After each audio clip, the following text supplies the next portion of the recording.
Ladies and gentlemen, welcome to Home of Politics. I appreciate your presence so much. I appreciate your support, and please continue supporting me by subscribing, sharing my videos, leaving a like and an opinion to every video that you have watched.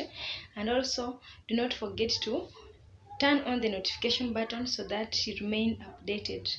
My good friends, and as Azimio Umoja, we are looking today about Kalonzo Musyoka, who is the Wiper party leader and is one of the principals in Azimio la Umoja coalition, who has been recently seen to be very active in politics, especially after Raila Amolo Odinga declared his readiness to vie as a candidate in AU Commission chairmanship. And so it seems it has become a mandatory mandate of Kalonzo Musyoka maybe to rally behind Raila Amolo Odinga. As a result, maybe he feels he's the leader who might take Raila Odinga's position after he leaves for AU job if all goes well. And so we have seen Kalonzo Musyoka in so many places trying to become very relevant in the presence of the people and the public.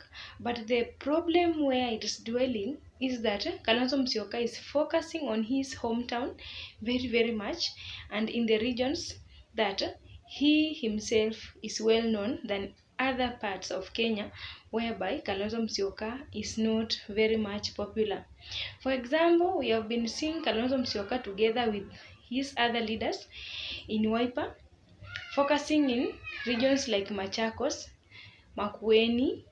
We also have Meru, Embu, all those regions that this leader has been dominating. This is the region where he is focusing.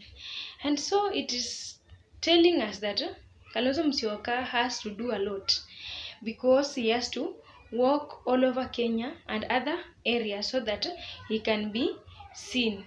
And apart from working in the regions that Kalonzo Musyoka is well known, Kalonzo Musyoka, whenever he goes out of this mentioned region like Machakos, Meru, Embu, these regions of Ukambani, we see Kalonzo Musyoka is working with the selected leaders, especially from his own party, and these are the leaders who are dominating also in his hometown regions. He is not picking into other leaders from other parties, from Azimio la Umoja, as we know it is a coalition, or he is not being seen mixing up all these leaders from all parties. And so it is bringing us a problem whereby we are not sure if Kalonzo Musyoka is going to be that leader who is going to work together with other leaders in Azimio la Umoja, or is just focusing on popular regions like his hometown.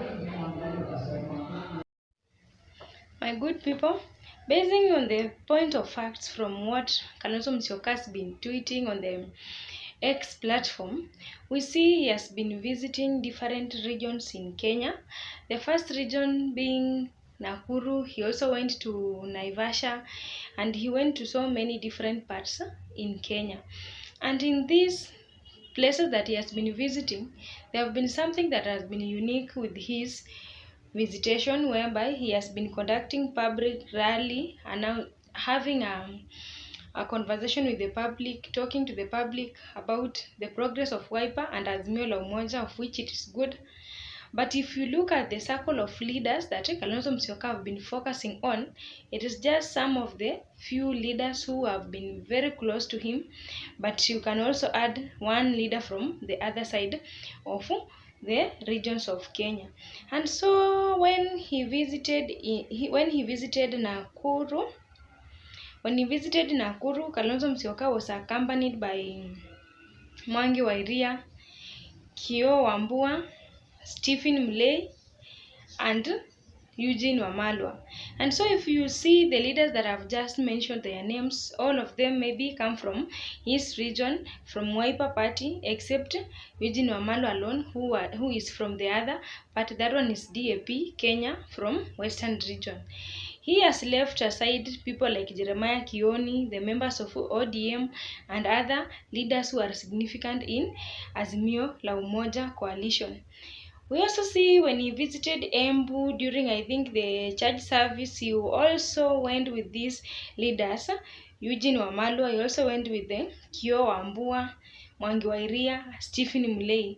This is the second time he's also being accompanied by these leaders. We also see when he went to Naivasha, he also specified individuals, more probably from his own party, Wiper, leaving alone parties like ODM, I don't know, Jubilee, NAC, and others, of which we know they are working together as this coalition. But that one might not be a big issue, but why is he leaving behind a big team of ODM, which is the very strong party in Azimio? Because we know without ODM, Azimio is dead. Of course, Azimio is being led and championed by ODM. And we can say that ODM is the engine of Azimio la Umoja. Whenever ODM cuts itself from Azimio la Umoja, and then there is no Azimio la Umoja. And so out of our own expectation, we have been expecting that at least ODM members and other people who are very, very popular in the front line in this coalition will be seen in the front line with Kalonzo Musyoka. Or I don't know which criteria is he using to conduct his public rallies, because you can see in every public meeting whenever Kalonzo Musyoka is addressing the people, in absence of ODM leaders, then that meeting is going to be somehow tasteless, boring, and it is not representing the real face of Azimio la Umoja, or it's not painting out the real image of the opposition. And so that is why we are asking ourselves, why is he leaving behind leaders from ODM party? And are these ODM supporters happy with Kalonzo Musyoka showcasing himself in front of the public from one town to another without presence of ODM leaders?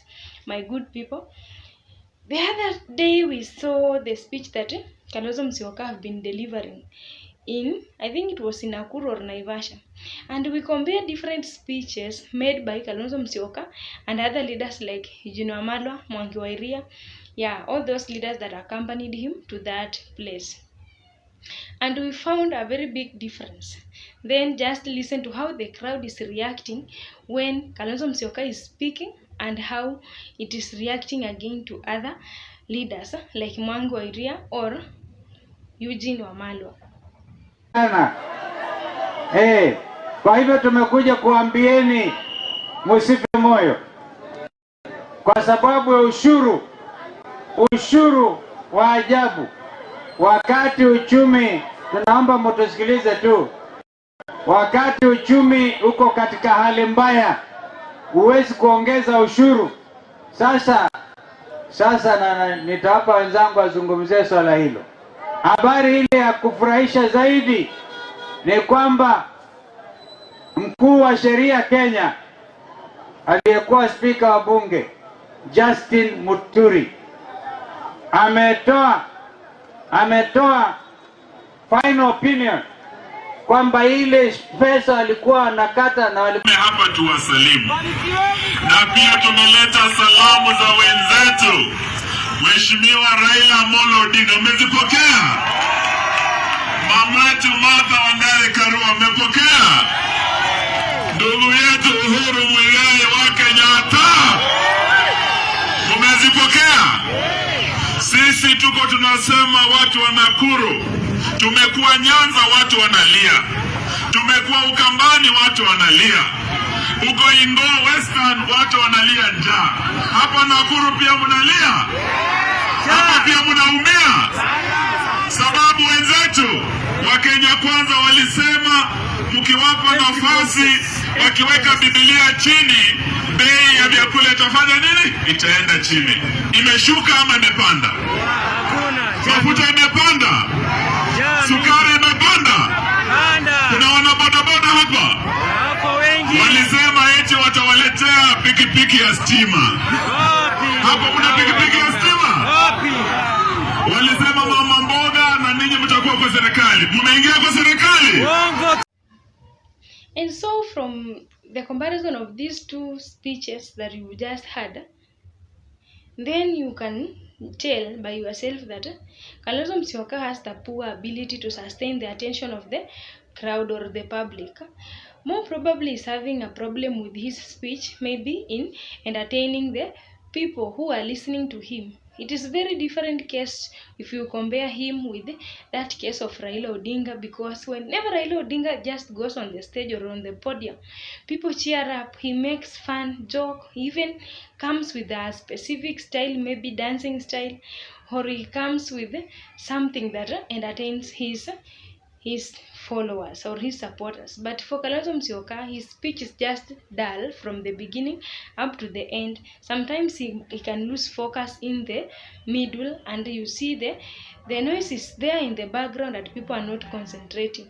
It is also very different with that attention that the crowd is giving to Eugene Wamalwa.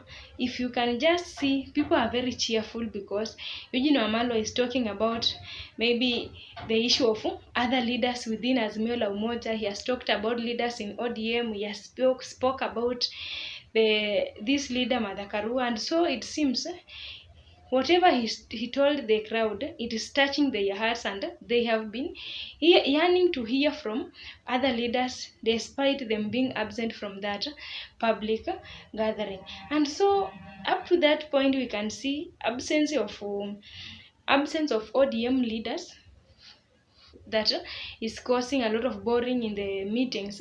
It is making Kalonzo Musyoka to be seen as maybe he's championing for Wiper Party alone and his interest, because out of the leaders that we have seen, he has been prioritizing leaders from his Wiper Party. And the second thing we see, maybe even if he's representing Azimio, it is not wholly or full, because we see if ODM members are missing, then we cannot assume like that one is Azimio or opposition has been seen somewhere. And we expected that maybe he be accompanied by somebody like maybe Edwin Sifuna, that one is the Secretary General of ODM, or any other leader like Opio and I from ODM, these vibrant leaders, and so as to make people feel the presence of all the angles of opposition working all around to mobilize this issue. And so up to that point, do you really believe or really feel that Kalonzo Musyoka can really fit in Raila Odinga's shoe if he is prioritizing his Wiper leaders? He is talking to the people and people are not paying attention, people are not cheering up, people are just bored the way he is talking, and his speech is not flowing like that one of an influential leader. What should Kalonzo Musyoka do? Because if you see, whenever you are going somewhere and you see these all leaders, including those of ODM, the crowd is always cheerful, like they have seen the real representation of ODM or Raila Amolo Odinga. But there is something that Kalonzo Musyoka is missing out. He's missing out on bringing all the leaders, like a representative of ODM, even one leader maybe, he is missing out on that, because we see the impact or the influence that ODM is having or holding in this nation. It is a great impact. And so the issue of Kalonzo Musyoka moving from one town to another without any famous leader from ODM, even if it is not Raila Odinga, then it is a big mistake that he's doing but to himself, because the impact is now being seen like he's really wishing well for himself but not the others. Another thing Kalonzo Musyoka should rectify on his speech, he should rectify on how to sustain the attention of the crowd, because at least he should look for another strategy to make people to sustain the attention of the crowd so that they can be listening to him. Even if he is talking for 2 hours or 30 minutes, people can be cheerful and listen to him. But you can imagine a speech of only 5 minutes or 8 minutes is as boring as the way it was in Nakuru and Naivasha, and then it means Kalonzo Musyoka cannot champion a rally that can be there for even 30 minutes. It is becoming a problem to himself. And then the third thing, we see Kalonzo Musyoka maybe is not reorganized in his speech, suiting different regions. For example, maybe he can go to Nakuru, talk things that is associated with Homa Bay, and that one is very wrong, because if he goes to Nakuru, this one has a different community. Maybe they are businessmen, they are traders, they are farmers. He should handle the problems that are seen in Nakuru itself, or the issues that are affecting the environment. And so he should not be transferring the other agendas from one place to another. That's the same thing maybe when he goes to Machakos or Makueni. He should stick to the lane of the region and the issues that are affecting the region. But if he goes from one point to another, is still talking the issue of Nakuru in another place, then we see he is somehow misplaced and is not sustaining the attention of the crowd. But as usual, guys, this one is my opinion. But what do you think about the issue of Kalonzo Musyoka walking himself alone with his party in abundance, leaving behind ODM leaders who are the majority driving force of opposition, or Azimio la Umoja? Thank you so much for watching this video. Have a good day.